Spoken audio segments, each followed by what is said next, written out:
You can't fish here. This pond belongs to the HOA. Ma'am, this land's been in my family since 1979. Karen made the worst move of her life. She called the cops on my 78-year-old grandpa for fishing on our own land.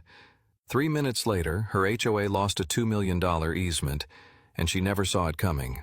Let me walk you through exactly what happened. We own 20 acres just outside the city, complete with a private pond stocked with bass, catfish, and trout.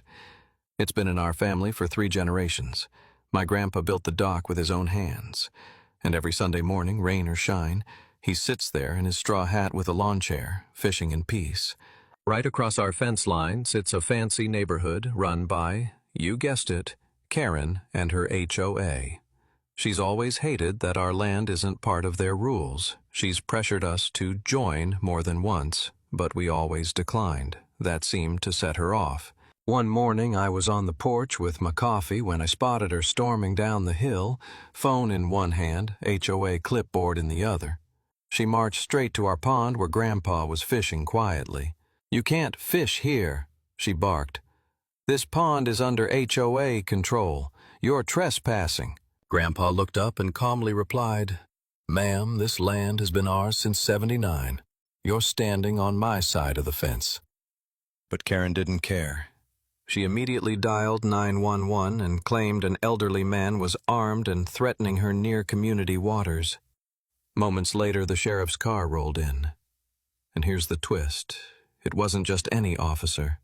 It was Deputy Lane, a longtime family friend who's been fishing on our property since he was a teenager. He asked where the issue was, and Karen pointed at my grandpa.